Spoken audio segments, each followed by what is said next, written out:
एकनाथ महाराज हरी प्राप्ती शिवपाय संता विना प्राप्ती संगती संतांची जरा आता यांनी जे पहिले या ठिकाणी जे प्रमाण दिलं त्या प्रमाणावर थोडस आपण लक्ष देऊ.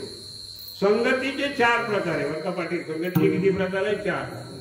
नेटपा जीव जीवाची संगती, जीव जीवाची संगती, जीव जडाची संगती. बरं का, जीव जडाची संगती, जीव ईश्वराची संगती आणि जीव संतांची संगती. हे 4 प्रकार.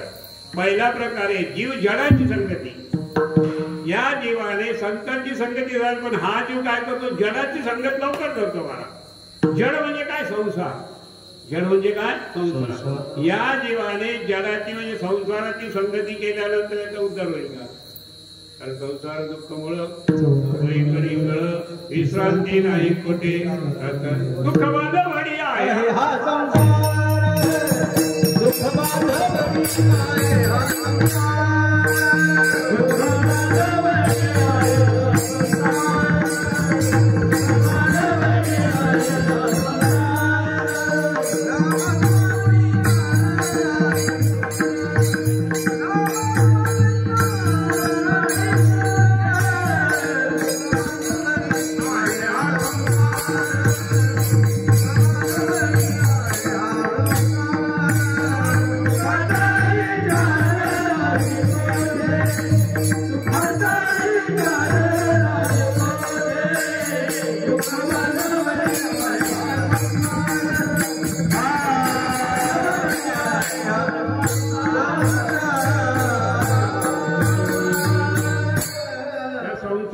जड असं म्हटलेलं आहे.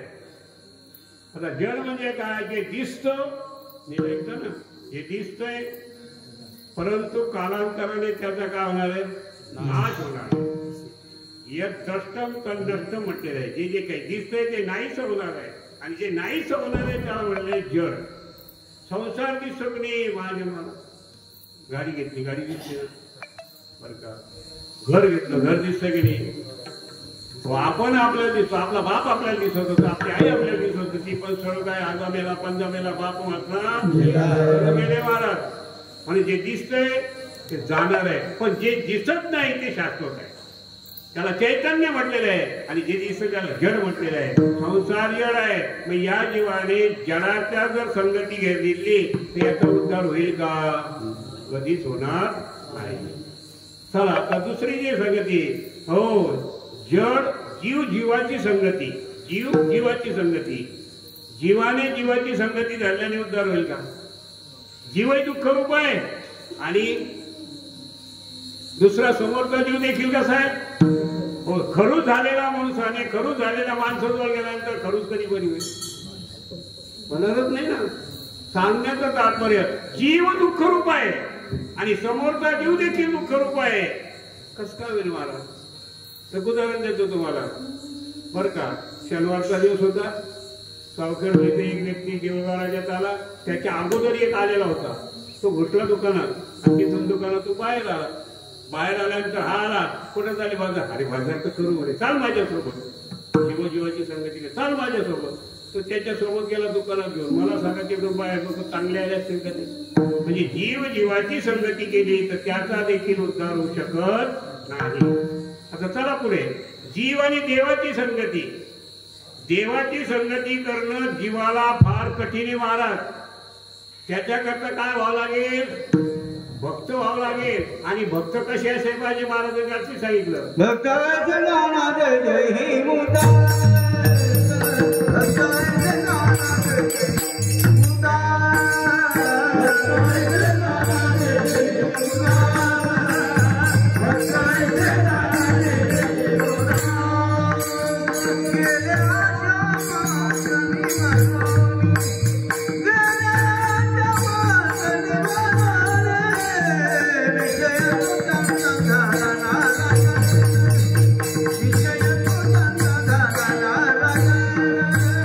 Yeah.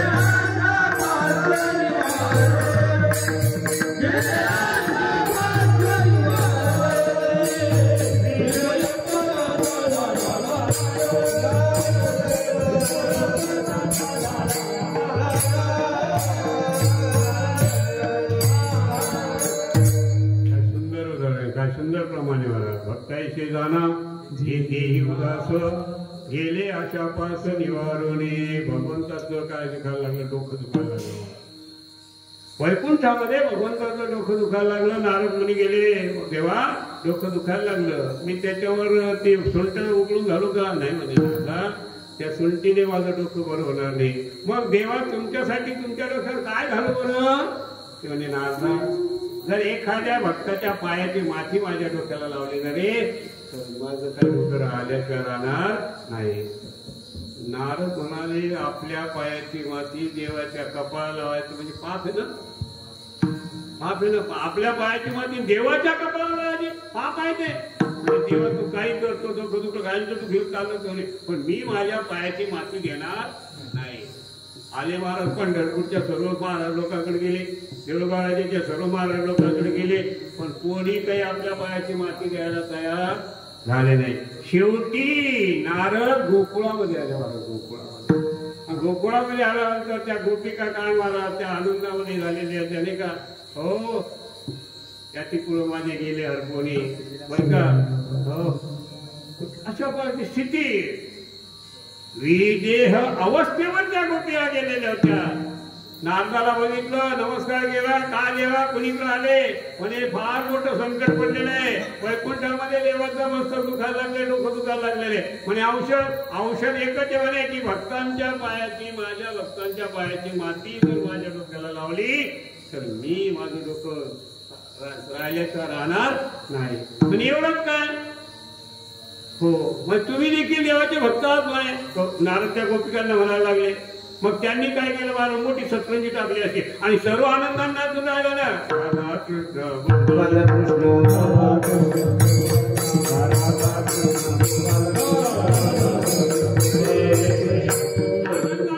लागल्या ही एवढी मोठी माती पडली. देवा एवढीची काय आता सर्व घेऊन जा. आम्ही मेलो तर देवाने काय टाकली होती ना की त्या माझ्या डोक्याला ज्याची माती लागेल तो भरून जाईल आणि मी जिवंत राहील. आणि आम्ही जे मेलो तरी चालेल, पण ही माती आता तुम्ही घेऊन जा आणि आमच्या देवाच्या डोक्याला लागा. तेव्हापासून महाराज त्या वृंदावनातली गोकुळातली माती आपण काय करतो, अष्टगंध म्हणून काय करतो आपल्याला ठीक आहे कपाळाला लावतो की नाही, लावत जा महाराज. आपण हिंदू आहे.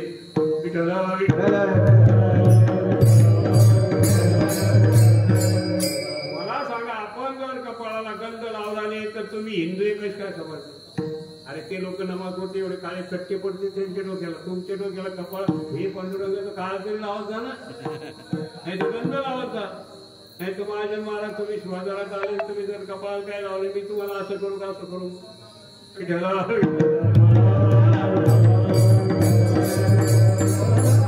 आपण काय करायला, आपण आपली संस्कृती विसरायला लागलो. आपली जी संस्कृती आहे, अरे या महाराष्ट्राचा मायबाप जो आहे तो पांडुरंग आहे आणि त्याला जसं आवडेल तसं आपण वागायला पाहिजे नाही का. माऊलीने आपल्या पतीला जे आवडेल ते करायला पाहिजे आणि आपला मायबाप जो आहे तो पांडुरंग आहे. आवडी देवाची नामाचा उच्चार तुळशी मार्गा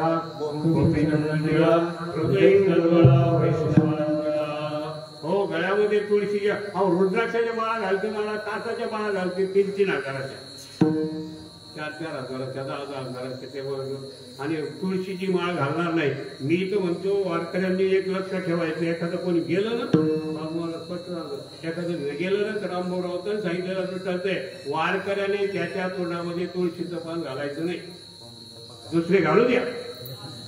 त्या वारकऱ्यानं जर त्याच्या तोंडात तुळशीचं पान घातलं तर त्याने केलेले सारे पाप तुमच्या बसतील रे बाबा. विठला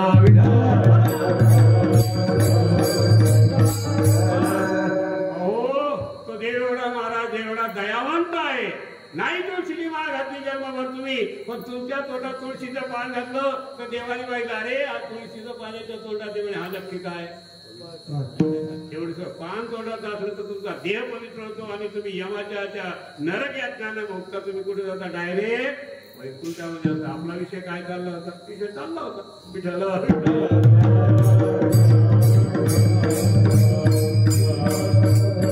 संस्कृती आपली संस्कृती आपण विसरायला नको महाराज. सांगण्याचं तात्पर्य की महाराज म्हणतात या ठिकाणी हो आपल्या ठिकाणी सद्भावना सद्विचार आणि भगवंताविषयी काय पाहिजे भक्त तेव्हाच म्हणताय भक्त ऐसे झाला ते देही मला सांगा सुदामा हा देवाचा आवडता भक्त होता पण सुदामाने देवाकडे काही मागितलं का येणे आशापासून निवारोणी आणि विषय तो त्यांचा झाला नारायणाविषयी व्हायला पाहिजे देवाला काही मागू नका हो न मागता तो तुम्हाला दिल्याशिवाय राहणार मागू नका तुम्ही तो कधी तुम्हाला तुकाराम महाराजांनी काही मागितलं नाही एक दिवस पांडुरंग म्हणायला लागले ते तुकाराम महाराज मागा तुम्ही काही मागा तुम्ही तुकाराम महाराज म्हणाले हा हे चिदान वेगा देवा तुझा विचार ना कबीरदासाला म्हटलं मागा तुम्ही त्यावेळेस कबीरदास म्हणाले साई इतना ही दीजिए ज्याने कुटुंब समाय मैं भी भूखा न रहूं साधू भी भूखा न विषय तो त्यांचा झाला म्हणजे देवाची भक्ती करणं फार कठीण आहे बर का देवाची भक्ती करणं फार कठीण आहे म्हणून देवाची भक्ती करण्याकरता अगदी आपली जी अवस्था आहे ही अवस्था कशी विवर्जित अवस्था जर जोपर्यंत त्या भक्तीमध्ये होत नाही तोपर्यंत देव देखील आता आम्ही कीर्तन करतो या ठिकाणी 2 तास या ठिकाणी नामस्मरण करतो खरंच काम ते पुण्य आम्हाला कारण आम्ही काय घेतो एकानं तुम्हाला अभंग लिहून पाठवला तो महाराज येथे कीर्तन करावे तेथे अन्न न सेवावे येथे देती नरका जाती म्हटलं तर घेतच कोण आम्ही मानधन घेतच नाही आम्ही मानधन घेतच नाही आम्ही काय करतो दक्षिणा घेतो काय घेतो आम्ही दक्षिणा पर मला सांगा आपली ब्राह्मण आमचे मित्रमंडळी या ठिकाणी आलेले यांना विचारा तुम्ही मानधन घेता का दक्षिणा घेता काय घेतात मग दक्षिणा घेणे पाप आहे का पुण्य आम्हाला दक्षिणा दिली म्हणजे काय तुम्हाला पुण्य मिळेल ना देत जा ना भरपूर